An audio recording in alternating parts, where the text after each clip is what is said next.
morning everybody, my name is Ian Chanin and I'll be hosting the Twitter account for the Thoroughbred Tales Twitter page for the week ahead. Down here in Devon we train pointers, we break in horses and we buy store horses to run and sell. And I'll be showing you all of them and how they're bred and how they're put together, and it fascinates me and hopefully it interests one or two of you. I rose an amateur, point to point mostly, sort of around about 100 winners I was lucky to ride. During my time I worked for Robert and Sally Honor in Dorset, fantastic trainers. I was also pupil assistant to Nick and Jane Williams, and I was lucky enough with them. We travelled horses to out into France and Europe, went to Murano in Italy and the Czech Republic and Ireland, so that was all very interesting. And I was also lucky enough that as a time riding as an amateur, I did the Gentry for Great Britain, and I rode a winner over 4 furlongs in Norway, and I also won an open on a good horse called Kingscliff. He won the Betfair Chase in his pomp, but I won a point to point on him over 4 miles, so I always joke I've ridden winners from 4 furlongs to 4 miles, which is quite funny, true, but anyway. So yeah, I hope you find it interesting what we show you, and we'll introduce you to everybody and show you around our family farm, and like I say, show you the young horses we got at the moment, and some of the golden oldies as well in the fields. Some of them are out babysitting the youngsters in the fields, and some of we've got an old horse in now that's leading the youngsters around. So yeah, I hope you enjoy it, and yeah, any questions, comments, queries, all very welcome. Thank you. So this is my brother Tom. Morning. Morning. And we're out riding a couple of the 3-year-olds. So Tom, what horse are you on there? This is a horse we call Sherman, which is a 3-year-old by Sholikoff that we bought out of the Doncaster May store sale last month. Perfect, and he's going well. You happy with him? Yeah, going really well. This will be his second or third week now going around the roads. Good attitude to him, and yeah, we're pleased with him so far. Good, and you rode point to point yourself. Yeah, tell us a bit about that. He retired from race riding now, but I managed to ride 69 winners in my time when I was racing. Really enjoyed it, and yeah, leave it to the younger lads now. Ideal. And does that horse, Sherman, does he tick the boxes? What do you look for in a young horse?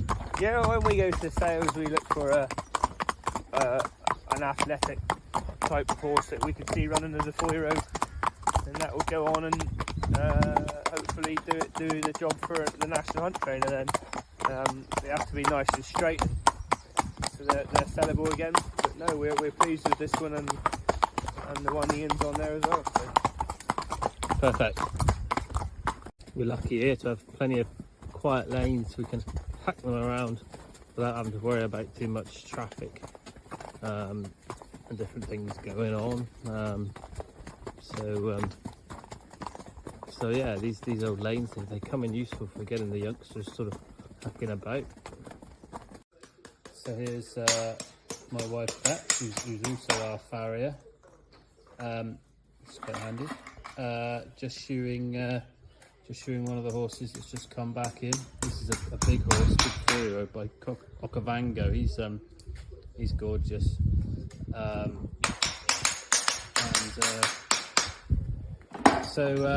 Bex, I'm just introducing you to the Thoroughbred Tales Twitter page. Nice to meet you. Hello.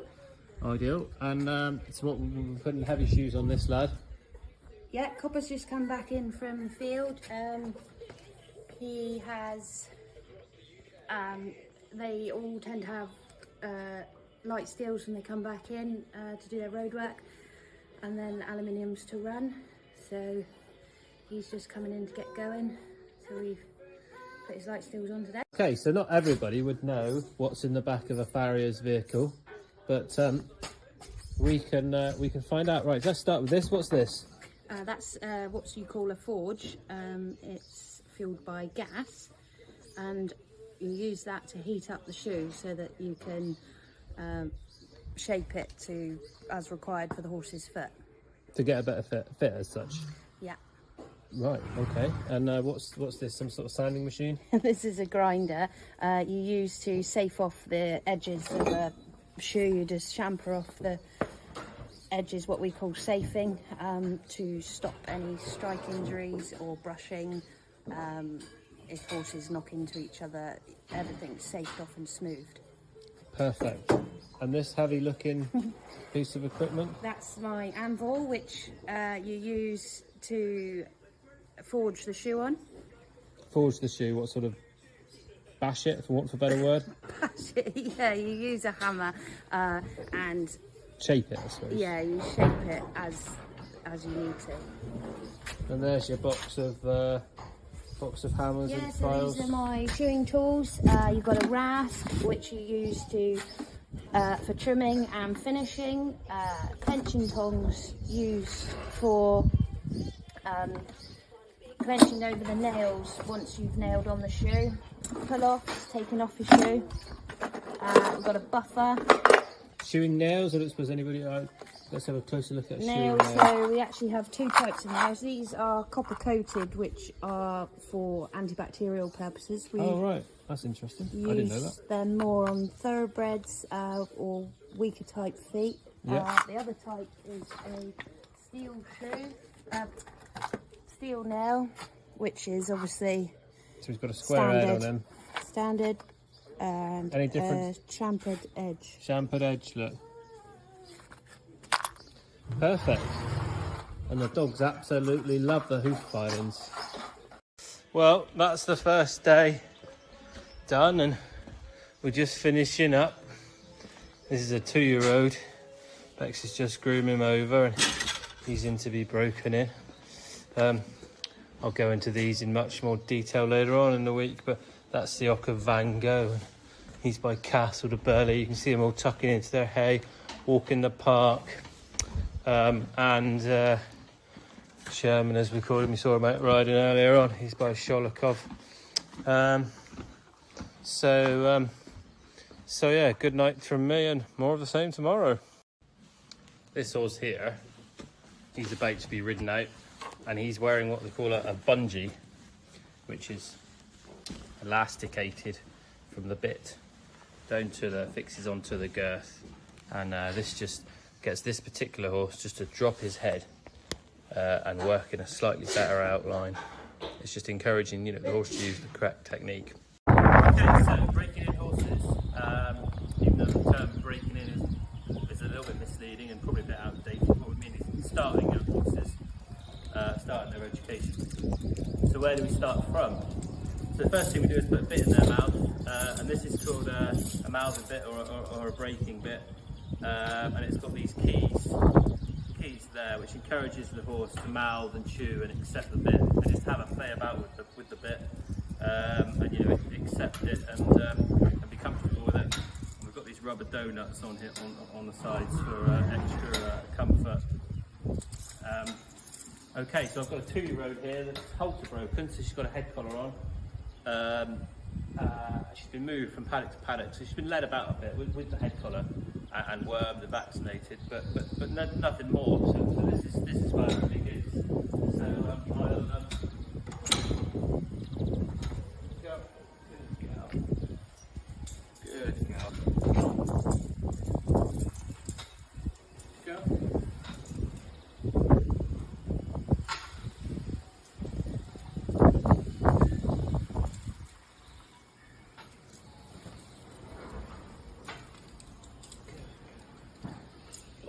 To get in the way, we haven't had a chance to tidy that up yet, but we will do in the next few days.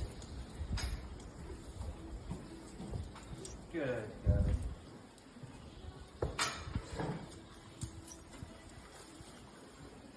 Okay, so the next thing is we'll go out into the pen and have a little bit of a lunge in Nyla, and I'll show you about that. Lovely, thank you.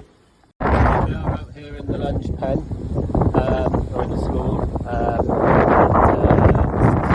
Safe environment to start doing this with a horse. The first stages, lovely sort of soft grippy surface, so they're not going to fall over and injure themselves, and it's all nicely fenced so they can't escape. And why are we doing this? Well, we're doing this just to sort of build up a few commands and a bit of confidence in each other, and get used to a bit of walk on, good girl, and then, you know, a bit of trot on and a bit of whoa. Well, we'll put some tack on her, and so yeah, again, this is sort of first day really doing this, which is pleasing. Pleased now she's taken to it, and I'll just try to go on, trot on, trot. Good girl. Good girl. Trot on. Perfect. Good girl. She's a nice mover and she's showing a good attitude. Good girl. Well, that's a bit better. Good girl. Good girl. Trot on. Good girl.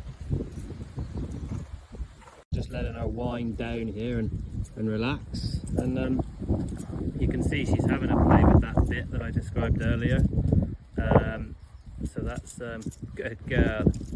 Oh, the filly, you ready to finish? Good girl.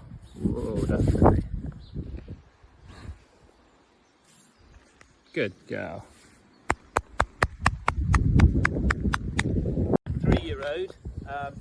Come on, buddy. He's by Castle de Burley, and we're just in here popping the barrels over there. Again, as I explained earlier, safe environment to start off, a nice surface and secure sort of environment. And good boy.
So yeah, he's a baby, he's green, but he's showing a good attitude and a nice jump.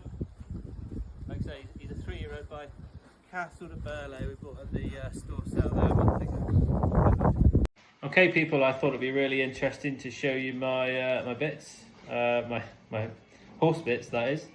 So I was talking earlier about the mouthing bit for, you know, starting a young horse. So then we start to ride them. This is a rubber bit. Lots of flexibility there. It's really kind in a horse's mouth. Really useful for a young horse, to encourage the young horse to take the bit and to go. An older horse would think this is great fun and just take complete advantage and run away with you. But for getting a young horse going, that's fantastic. As is this. This is a loose ring snaffle. You'd have seen this a lot on the race course. This bit's been around for years. The only drawback with one of these is it can have a bit of a nutcracker effect, which some horses resent a little bit, but it's individual to every horse as to what they like and what they don't like. If they do resent the nutcracker effect a little bit, there's these sort of French link snaffles. They've all got a link in the middle, so they don't really, you can never really have that nutcracker effect with them. And this particular French link has got a lozenge in the middle, just to encourage the horse to you know, with its tongue to drop its head. And these bits on the side, these long bits, we call these full cheek for steering, to teach a horse to yield away from pressure. And obviously you're not going to pull the bit through the mouth either. So they're really useful, you know, for young horses. And then this is a universal happy mouth gag. and this puts pressure on a horse's poll. Pole's the top of a horse's head, to get the horse to drop. But very individual to horse's needs. You know, if you want to work on the poll or on the jaw or on the tongue, this is for poll pressure. You get a bit of leverage. Then you go racing. You've seen this quite a bit of racing. This is a Dexter ring bit. If your horse is quite strong, quite keen, hangs, you get a lot more control with one of these. People might find they've run a couple times with the loose ring snaffle and their horse has run too keen or ran off the track or whatever, and they haven't got on that well. They'll put one of these in and they'll see better results. Yeah, not something you start a young horse off in, but something for racing. And this is a fairly new bit out on the market. This is a WTP racing bit. This bit here sits on the tongue. Sometimes under pressure, a horse can lift its tongue and displace its soft palate. Sometimes this can do the job of a tongue tie. Sometimes not all horses like it, but it's quite individual to every horse. And sometimes, you know, a bit can be a very important part of the jigsaw to a horse's success. But it's very individual to the horse's needs as to what you're trying to achieve. But certainly with young horses, we ride them in snaffles, and a snaffle's like the kindest bit, you know, you can get really. So yeah, that's a little insight to a few of the bits I use. Okay, so we're trotting out one of our lanes this morning, one of our green lanes I was talking about. So that's the X Valley there. Back to your left, you'll see Tiverton, and as you glaze over there, down over there is Silverton. Right on the skyline now, you might be able to make out Sidmouth Gap. Bit of a misty old morning this morning, but as I'm sure you'll agree, the scenery down here in Devon is blooming lovely. Absolutely gorgeous, look at that. Today with the 2-year-old filly I showed you yesterday, we put a saddle on her today, a pair of reins, so this will be the first time she'll have been girthed up as such, and feeling the contact through the reins from the saddle. So far so good. We'll have a little top. Good girl.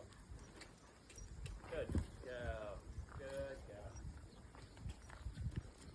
Good girl. It's normal for them to have a bit of a buck and a wriggle. It's a new sensation. It's a new sensation for them to be girthed up, but they soon get used to it. Go.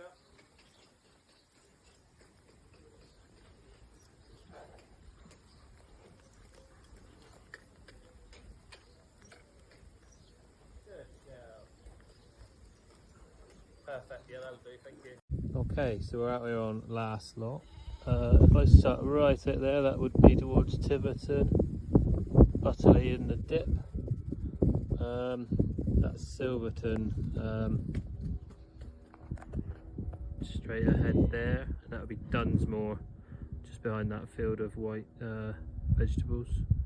That's Sidmouth Gap there, and then Exeter Airport would be there in the middle of the shot. Right out there would be the Exmoor coast. And then you scan round, we're now heading towards Dartmoor, and you can see it's raining out on Dartmoor.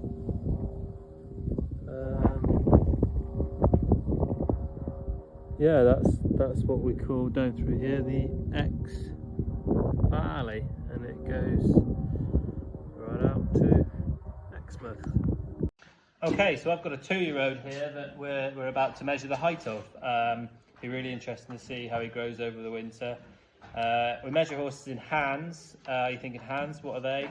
You probably heard horses being referred to as 16 hands or 17 hands. A hand is 4 inches, and it goes back to ancient times when all there was to measure horses was with people's own hands. And obviously to sell a horse, you know, you need to correctly identify the height. So I'm going to measure this horse. To correctly identify a horse's height, you should have no shoes on and be stood on a level area, and you measure from the ground to the highest point of his withers. And I've got this measuring stick here. Boy George, he's standing very nice and quiet. So I don't know whether you can see, but he is, I've stood up there on my tiptoes to get up level. He's 16.1, he's 16.1 and a half. And you'd also describe this horse as a 2-year-old. He's slightly higher behind on the top of his bum than he is at his wither. So you describe him as being a little bit bum high, which means he's got a bit more growing to do, which means he's grown up behind, but his front end is yet to catch up. So that's exciting. He's got some more, as you would expect for a 2-year-old, he's got some more growing to do. When we buy a horse, buy a 3-year-old to train on and hopefully win a point-to-point with the sale, we're trying to sell a future chaser with lots in size and scope. So we're looking for a horse 16.1, 16.2, around that sort of thing. But obviously size and scope doesn't always go together. Tiger Roll was 15.2, he had all the scope in the world. Denman was 17.2, so 8 inches taller. But generally, you know, you're looking for a horse, a nice big horse that can carry a lot of weight and jump big fences. That's what we're looking to produce at Chaser, to carry plenty of weight and jump out of soft growing and win some staying chasers. And this lad stood lovely and quiet, and I'm sure you'll all agree he's a gorgeous youngster. So this is a black Sam Bellamy 3-year-old that we broke in the spring, and he's just been turned away for a little while. And this is a 2-year-old by Passing Glance, likewise we handled and broke in there a few months ago. And he won't run for a year or so, so he'll be out. Some of the way out. And this is an old horse called the Wheeler Dealer. We call him Vinny. We bought him very cheaply, right, mate? We bought him very cheaply, and we won 7 points with him, and a hunter chase and a hurdle. And he was just touched off in the Tomiko final at Cheltenham. We still hunt him now. And he's a lead horse for the youngsters. Yeah, he's lovely. Looking after these babies in the field, aren't you? When somebody locally lets off fireworks or whatever, and they've got an old horse here that's not bothered in the slightest. That's what you need for the youngsters. Yeah, the Wheeler Dealer. He's an absolute legend, aren't you, boy? So this is Patsy, the 2-year-old filly I've been showing you the last few days. Good girl, trot on. Today's the first time lunging with the 2 long reins on. Good girl. She's taken to it nicely. Good girl. Showing off a nice canter there. Good girl, trot on. So I'm just getting her used to what it'd be like to be steered with 2 reins. Good girl, trot on. 2 reins on when a rider or a jockey's using 2 reins. I'm just being gentle with my hands and just encouraging her to go forward, but I'm delighted with her progress really, and we'll keep tipping away a little bit more each day. Good girl. So as it's National Racing Staff Week, I thought I'd introduce Annabelle to you. Hello, Annabelle. Hello. And Annabelle is how old? 25. 25, and worked in racing all your life? Not quite. All right. A few years. And Annabelle is riding Conquer as an old horse, giving me a lead on Wally. Conquer is 18 years old. And how old did you say you were, Annabelle? 25. 25, so Annabelle's 7 years older than Conquer. There you go. So, here's a horse, obviously, by Davidoff, that we bought from the Doncaster sales last year. He had a sort of a season's training, and he will run this autumn. Yeah, for anybody that loves the grey. There's a lovely grey with some grey skies, unfortunately. So I will go and take cover now, I think. So this is a horse we called Wally. He is by Walk in the Park. We bought him at the Doncaster store sale there a month ago. Obviously walking the park is very fashionable at the moment. He is out of a Femmensfirth mare that's a half sister to a Grade 1 winner called Pettifor, and lots of other good horses in the family. What else can I tell you about Wally? Yeah, no, he's quite sharp to ride. Apparently all the walk in the parks are quite sharp horses, but on what he's shown so far, we're really excited about him. He doesn't seem to get tired or anything when he trots up the long hills. He's got lovely big ears, I love that, and he's a real athletic type, and yeah, we're looking forward to you, aren't we, Wally?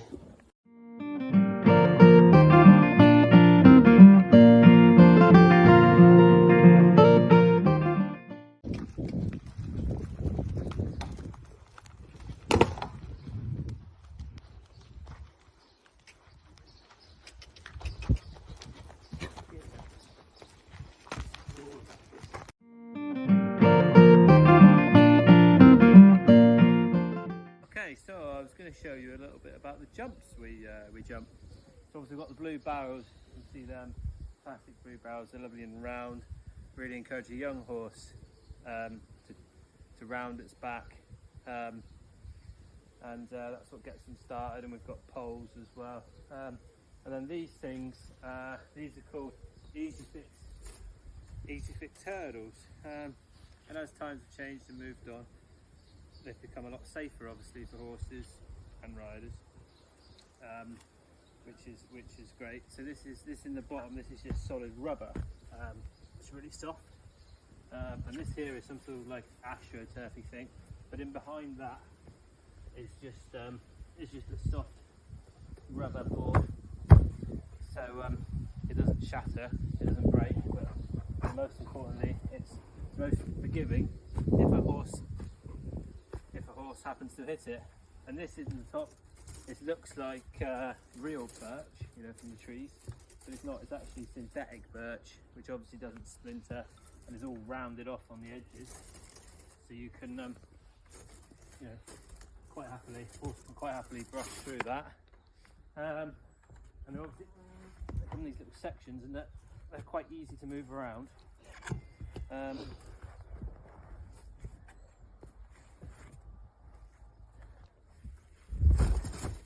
They just slot together like that. Yeah, that's the Easy Fix hurdles. Yeah, continue there. He was partnered by a young jockey called Charlie Sprague. And he's a good young up-and-coming jockey. Another one for the notebook. I think he's turned professional now and joined Alan King. He went on to become national novice point-to-point champion. Doc McCoy just looking to get a little bit weary at the second last, though. Jumped up brilliantly. Looking for Larry over in second, but Doc McCoy comes to the final fence. This is impressive. Jumps it really well, and is pushed clear to the line. Really exciting stuff, and 4 subsequent winners have come out of the race. So yeah, there's a young horse, Doc McCoy, for the notebook, one to look out for when he reappears in the autumn, and young Charlie Sprague as well, a jockey to follow. Looking after a baby of the human version this morning, while Bex does a bit of long reining with George. So he's been lunging on 2 reins. So now we're just going to progress to long reining, but we'll start off in here because, like I said before, it's a safe environment, and then we'll progress to long reining around the yard, and then out on the roads to show him some traffic. But as you can see, he's steering nicely, and yeah, he's got a good attitude. It's when it takes an early lead, Strong Cascadians up there. Then you've got Nixon, Eden, Order, Walker, make up the ground with the men's side now, on the outside there. Bluebell Shuffle. Sean White is dropping off the pace a little bit, but it's still Old Stock Castillo is going to hold it back. Then on the Morgan on the outside, another one is over number 5, that's Like Sardino. And then Sean White has fallen off the pace a bit, but look at this race, they're flying around that top corner, they've still got another lap to go. And it's number 7, Old Stock Cascadia. The jump's gone down, but everyone's fine, or equipment is designed to do that. And look at the lead, 7's gone very tiny riding from number 8, that's horrible. Number 1's up there, left side, Colin Ross just behind them. Then a gap back to Bluebell Shuffle. Ruby's working where he needs to be as well. And Sean White up. But Kiki is the one. Number 7 is making this for Kiki. But look at number 8, she's leading on the outside. Number 1 is there too. Racing number 5, left side, Colin Ross trying to fight back. It's still a nice gap back to Bluebell Shuffle.